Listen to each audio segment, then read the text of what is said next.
Hello guys, வணக்கம் and welcome back to சிறப்பு media 2.0. நான் உங்கள் உதய். இந்த வீடியோவில் நம்ம எதை பற்றி பார்க்க போகிறோம் அப்படின்னு பார்த்தீங்கன்னா, பிக் பாஸ் சீசன் 9 9வது வாரத்துக்கான 2வது நாளுக்கான இரவு நேர ஓட்டிங் முடிவுகளை தான் இந்த வீடியோவில் முழுசாக பார்க்க போகிறோம். ஸோ இந்த வீடியோவுக்கு போகிறதுக்கு முன்னாடி நம்மளோட சேனலை சப்ஸ்கிரைப் பண்ணாதவங்க சப்ஸ்கிரைப் பண்ணிச்சுக்கோங்க. பக்கத்தில் ஒரு பெல் ஐக்கான் இருக்கும், அதையும் ப்ரெஸ் பண்ணி ஹாலில் போட்டுக்கோங்க. அப்போ தான் நாங்கள் அப்டேட் பண்ணுற ஒவ்வொரு வருஷமும் நோட்டிஃபிகேஷன் வந்து சேரும். அது தாண்டி இந்த வீடியோவுக்கு குறைஞ்சபட்சம் ஒரு 1000 லைக்கு நான் எதிர்பார்க்குறோம். ஸோ லைக்கை போடுங்க, வீடியோ பாருங்கள். வாங்க இன்று வீடியோக்குள்ள வந்து போகலாம். நம்பர் 1 பொசிஷனில் யார் இருக்காங்க அப்படின்னு பார்த்தீங்கன்னா, த ஒன் அண்ட் ஒன்லி கானா வினோத் அவர்கள் தான் வந்து இருந்துட்டு இருக்காங்க. ஸோ அவங்க வாங்கிய ஓட்டுகளோட எண்ணிக்கை அப்படின்னு சொல்லி பார்க்கும்பொழுது 57,606 ஓட்டுகளாகும். அண்ட் பர்சன்டேஜ் ஆஃப் ஓட்டிங்ஸ் அப்படின்னு சொல்லி பார்க்கும்பொழுது 25.22% இருந்துட்டு இருக்காரு கானா வினோத் அவர்கள். ஸோ இவரை பொறுத்தவரையிலும் அட்டகாசமாக வாக்குகள் வாங்கிட்டு இருக்காரு அப்படின்னு வந்து சொல்லலாம். ஆக்சுவலாக 11 பேர் வந்து நாமினேஷன் வந்திருக்காங்க. அதுவும் ரொம்ப குறிப்பாக ரொம்ப டஃப்பான பிளேயர்ஸே வந்திருக்காங்க. பாரு, திவ்யா, விக்ரம், கமருதீன் அப்படின்னு சொல்லி. ஸோ அப்படி இருந்தும் நம்பர் 1 பொசிஷனில் இருக்கிறது அப்படிங்கிறது சாதாரணமான ஒரு விஷயம் கிடையாது. 25% வாக்குகள் வாங்குறதும் சாதாரணமான ஒரு விஷயம் கிடையாது. அந்த ஒரு விஷயத்தை வினோத் அவர்கள் பண்ணிட்டு இருக்காங்க.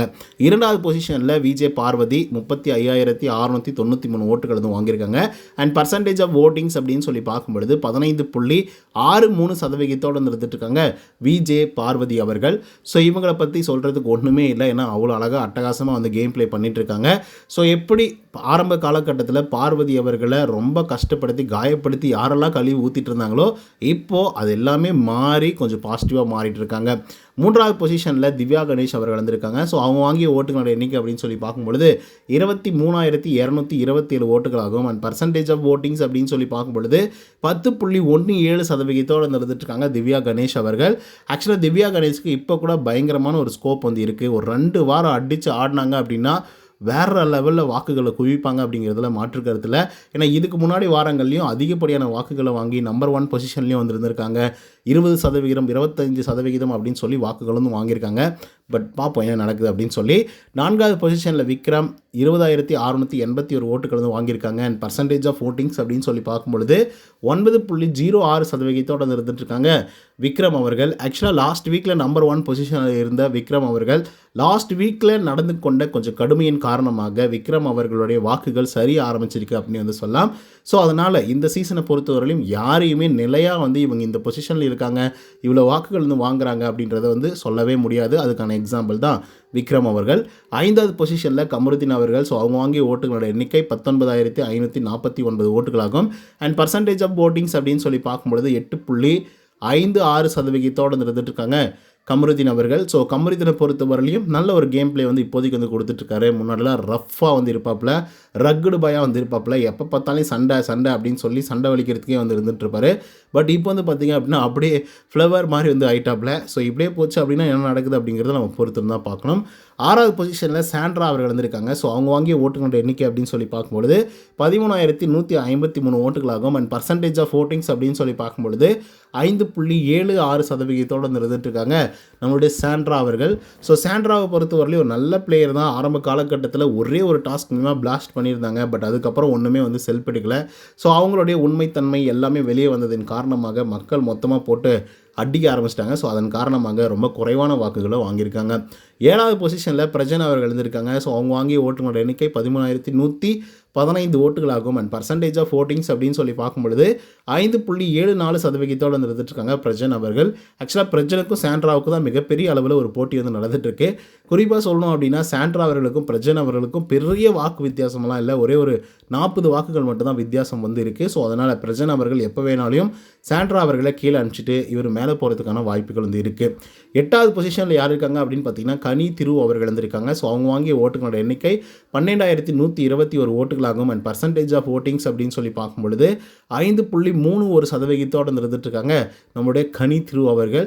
ஸோ கனியை பொறுத்தவரையிலையும் நல்ல ஒரு பிளேயர் தான். பட் இருந்தாலும் ரொம்ப கன்னிங்காக வந்திருப்பாங்க. சால்ட் கனி அப்படின்னு சொல்லி ஆரம்ப காலகட்டத்திலே பேர் எடுத்ததுனால அங்கேருந்து வெளியவே வர முடியாத அளவுக்கு வந்து பார்த்திங்கன்னா கனி அவர்களுடைய பர்ஃபார்மன்ஸும் வந்து இருந்துகிட்ருக்கு. அண்ட் கனியை பற்றின எல்லா டீட்டெயில்ஸும் மக்களுக்கும் வந்து தெரியுது. நீங்கள் என்ன தான் பண்ணாலையும் ஒரு சிலரை மட்டும் பயங்கரமாக தெய்வ தட்சணையோடு வந்து பார்க்கவே மாட்டீங்க அப்படிங்கிற மாதிரி இருந்திருக்கு. 9வது பொசிஷனில் அமித் பார்கவ் அவர்கள் இருந்திருக்காங்க. 11,750 ஓட்டுகள் வந்து வாங்கியிருக்காங்க. அண்ட் பர்சன்டேஜ் ஆஃப் ஓட்டிங்ஸ் அப்படின்னு சொல்லி பார்க்கும்பொழுது 5.14% இருந்துருக்காங்க அமித் பார்கவ் அவர்கள். ஸோ அமித்தை பொறுத்தவரையிலும் ஒரு ரியல் ஜென்டில்மேன் அப்படின்னு வந்து சொல்லலாம். பட் இருந்தாலும் ஒரு சில இடங்களில் வார்த்தைகளை வந்து விட்டுறாங்க. ஸோ அந்த வார்த்தைகளை வந்து பார்த்திங்கன்னா விஜய் சேதுபதி அவர்கள் அதே ஸ்டேஜில் வச்சு இந்த மாதிரிலாம் பண்ணுறீங்களே பரவாயில்லையா, உங்களுக்கு வந்து ரத்தம் மற்றவங்களுக்கு வந்து தக்காளி சட்னியா அப்படின்னு சொல்லி கேட்டிருந்தாங்க. ஸோ அது வந்து தெறிக்க விடுற மூமெண்ட்டாக வந்து இருந்தது.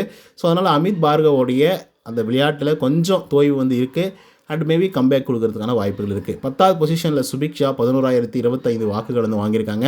அண்ட் பர்சன்டேஜ் ஆஃப் ஓட்டிங்ஸ் அப்படின்னு சொல்லி பார்க்கும்பொழுது 4.83% இருந்துட்டுருக்காங்க சுபிக்ஷா அவர்கள். சுபிக்ஷாவை பொறுத்தவரையிலும் நல்லா கேம் ப்ளே பண்ணிட்டுருக்காங்க. ஸோ அவங்களுக்கு என்னென்ன தேவைகளோ அது எல்லாமே வந்து பார்த்திங்கன்னா பக்காவாக வந்து பண்ணிகிட்ருக்காங்க. ஸோ இவங்களை பற்றி கொஞ்சம் லேட்டராக வந்து டிஸ்கஸ் பண்ணலாம்.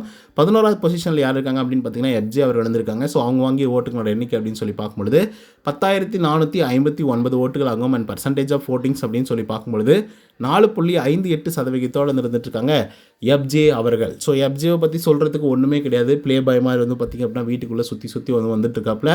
ஒரு பக்கம் ஆதிரை, இன்னொரு பக்கம் வியானா அப்படின்னு சொல்லி போயிட்டுருக்கு இந்த கண்டென்ட்டு. பட் இந்த கண்டென்ட்டில் ஏதாவது பிளாஸ்ட் மூமெண்ட் வந்து நடக்கும் அப்படின்னு சொல்லி தான் ஆதிரையே உள்ளே அனுப்பிச்சிருந்தாங்க. பட் பெருசாக எதுவுமே நடக்கலையோ அப்படிங்கிற மாதிரி வந்து தோணுது.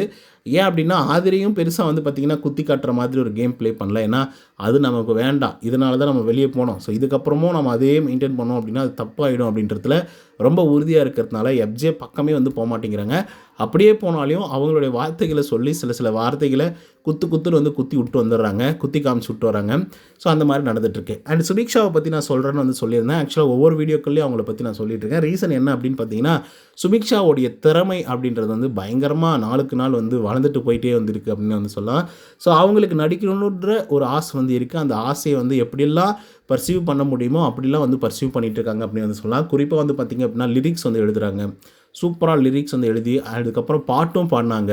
நீங்கள் பார்த்துருக்க முடியும் சண்டே எபிசோடில். நல்லா இருந்தது, வேறு லெவலில் வந்து இருந்தது. மீனவர்களுக்காக வந்து எழுதுனது.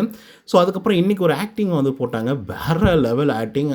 ஸோ அந்த ஆக்டிங் வந்து பார்த்திங்கன்னா பிளாஸ்ட் மூமெண்ட் அப்படின்னு வந்து சொல்லலாம். சத்தியமாக சொல்கிறேன், எபிசோடில் வந்துச்சு அப்படின்னா லிட்டரலாக நீங்கள்லாம் கண்ணு கலவிங்கிடுவீங்க. ஸோ அப்படி ஒரு ஆக்டிங்கை வந்து பார்த்திங்க அப்படின்னா சுபிக்ஷா அவர்கள் வந்து போட்டிருப்பாங்க. சொல்லப்போனால் பயங்கரமாக அழுதுருப்பாங்க. ஸோ இந்த மாதிரி நாளுக்கு நாள் அவங்களுடைய கிராப் அப்படிங்கிறது வந்து, அதாவது பிக் பாஸை தாண்டி ஒரு லைஃப் இருக்குது, நமக்கு ஒரு ஃப்யூச்சர் இருக்குது அப்படின்றத யோசித்து அந்த திறமைகளை வந்து வளர்த்துக்கிட்டே இருக்காங்க. ஒன்று லிரிக்ஸ் வந்து ரைட் பண்ணுறது, அதுக்கப்புறம் வந்து பாட்டு பாடுறது, அதுக்கப்புறம் வந்து பார்த்திங்கன்னா இப்போ ஆக்டிங். ஸோ அப்படின்னு சொல்லி ஒவ்வொரு விஷயத்தையும் வந்து கற்றுட்ருக்காங்க. பட் பிக் பாஸ் கோப்பையை வந்து கைவிட்டுருவாங்களோ அப்படிங்கிற மாதிரி வந்து இருக்குது. ஆக்சுவலாக கைவிட்டு நழுவி அது போயிடுச்சு ஒரு 3-4 வாரத்துக்கு முன்னாடியே. அது வேறு விஷயம்னு வச்சுக்கோங்களேன். இப்போ கம்பேரிவ்லி வந்து பார்க்கும்போது நம்ம ரம்யா ஜோ இருந்திருக்காங்கல்ல. ஸோ ஆக்சுவலாக அவங்க ஒரு ஆட்டக்காரர் அப்படிங்கிறது உங்களுக்கு நல்லா தெரிஞ்சிருக்கும். பட் அப்படி இருந்தாலும் கூட வந்து ரம்யா ஜோ வந்து நடிக்கணும் அப்படிங்கிற ஒரு ஆசை இருக்கக்கூடிய ஒரு பெண்மணியாக வீட்டுக்குள்ளே வந்து இருந்துகிட்ருக்காங்க. பட் அப்படி இருந்தும் அந்த டான்ஸை வந்து ஒரே சில டான்ஸை மட்டும்தான் வந்து மறுபடியும் வந்து போட்டுட்ருக்காங்க. ஸோ அதே வந்து பார்த்திங்கன்னா இன்டர்நெட் முழுக்க வந்து பயங்கரமாக வந்து பேசும் பொருளாக வந்து இருக்குது. ஏன்னா ரம்யாவுக்கு இதை தாண்டி ஒன்றுமே தெரிய மாட்டேங்குது அப்படிங்கிற மாதிரி. ஸோ வீட்டுக்குள்ளே ஆக்டிங் சொல்லித்தரக்கூடிய ஆட்கள் வந்து இருக்காங்க, ஓகேவா. ஸோ அவங்கக்கிட்ட இந்த ஆக்டிங் ஸ்கில்லாம் வந்து வளர்த்துக்கலாம், இல்லை சொல்லிக்கலாம், கேட்டுக்கலாம் அப்படின்ற மாதிரி எந்த முயற்சியுமே எடுக்காமல் வந்திருக்காங்க ரம்யா ஜோ. இதுதான் சுபிக்ஷாவுக்கும் ரம்யாவுக்கும் உள்ள வித்தியாசம். ஸோ இதை பற்றின உங்களோட கருத்துக்கள் என்ன அப்படிங்கிறத கமெண்ட்ஸில் சொல்லுங்கள். இந்த வீடியோ பிடிச்சிருந்தா லைக் அண்ட் சப்ஸ்கிரைப் பண்ண மறந்துடாதீங்க. நன்றி, வணக்கம்.